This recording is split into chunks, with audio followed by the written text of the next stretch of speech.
42 Dugg had the whistle that took over 2020. 2020 was the year that really put him on the map. Early into that year, Lil Baby dropped his fan-loved album, My Turn, which had two different Dugg features on it. The first one peaked at around 40, but the second song is what changed everything. We Paid was the anthem of 2020, ain't no denying. They was playing it on the radio 24/7. It was always a TikTok trend involving the song. Everybody in the world was looking at 42 Dugg. But today, he ain't spoke about it all. So the question is, what really happened to 42 Dugg? Deion Hayes, born in Detroit, grew up a crazy life. Throughout his childhood, he was bad, but it went too far when he turned 15. He turned 15 and got into something crazy. He started carjacking, and soon after, he got caught. And they ain't even give him a chance. They hit him with 4 years off rip. But it gets worse than that. After he was sitting for a while, he got into a fight with an inmate. And you gotta look at it like this. After he got into a fight with the inmate, they added 2 whole years to his sentence. So that fight had to be bad. Like he had to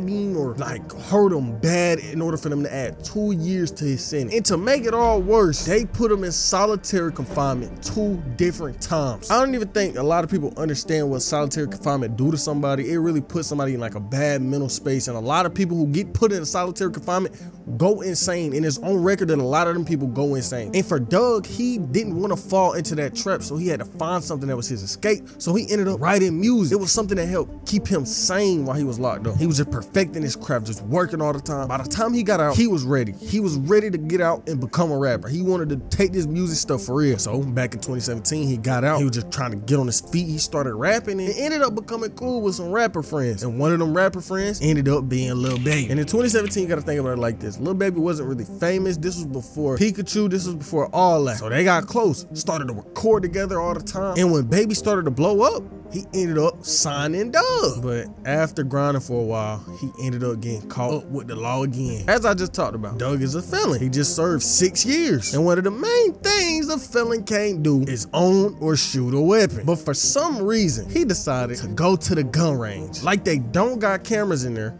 Like it's not gonna be on his card saying that he went to the gun range, but he decided to go anyway, knowing he was a felon and couldn't do that. And 12 got right on him. In 2019, they hit him with 3 years probation and a $90,000 fee. It was just like he couldn't learn. He kept getting into more and more trouble, putting his life into jeopardy all the time. And then in 2020, even though it was probably the most successful year of his life, he couldn't stop getting in trouble. June 2020, at the height of the We Paid song, he was driving, ran a stop sign, and fled from 12. He did all this while he was in a rented car, which ended up with him being on the run for 2 months. But something I just can't understand is like, why do you got this whole rap career and you just keep putting your life in jeopardy?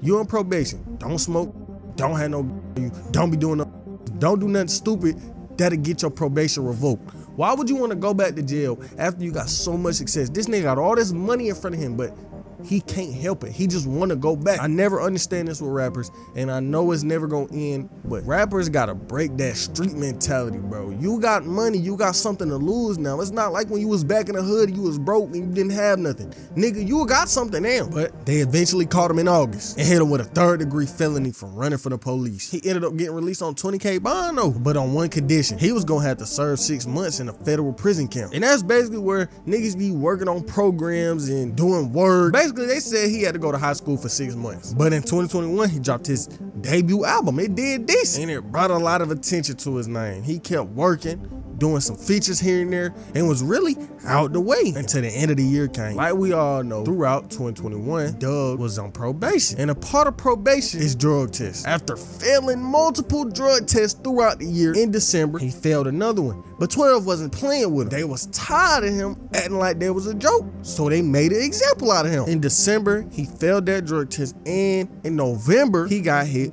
with obstructing law enforcement. All of that was just stacking up on top of each other. And in May of 2022, all that came back to haunt him. So something I didn't say about that whole federal prison sentence was in April of 2022, he had to turn himself in to serve them 6 months. And when he was supposed to turn himself in, he skipped court, which in turn put a warrant out for his arrest. After leaving the NBA game, he caught a PJ back home and they arrested him as soon as he landed. Before Dugg landed, 12 had airport security ready to get him. But before the plane landed, 12 was basically like, check the attendance list, make sure he on the plane. But Doug, trying to be smart, he ain't put his name on the attendance list. He tried to just act like he wasn't on there. And as the airport security waiting for him to get off, none of them even knew if he was actually on the plane or not until everybody started getting off the plane. They spotted him, they rushed him.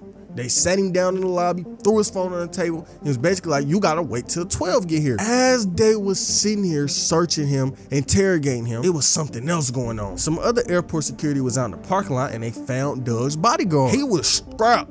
He had 2 on him with 30-round mags in both of them. And as they was trying to figure out what the security guard had going on, something else happened. But as they found the security guard, the pilot was on some goat shit. While some agents was distracted, he walked by, took the phone, slipped it in his pocket and walked off. So when 12 got there looking for it, they was like, where the nigga phone at? Like, where did his phone go? Who got it? And so 12 started talking to all these employees at the airport, and one of them was like, yeah, I seen a pilot take it. And 12 searched the whole airport looking for this pilot, and they eventually found him. They took the phone back, and look, I don't know if anything happened to the pilot, but I know that nigga a goat, bro. I ain't gonna lie, that's a clutch pilot. You gotta look at it like this. He purposely left Doug's name off the attendance list. He took Doug's phone, and he was flying an unmarked plane, so they didn't know where they was at. They didn't know what plane they was on because it was no numbers on the side. So look, before I talk about this next part, after Doug got arrested, they labeled him as a flight risk. But why? After they got the phone back from the pilot, they searched it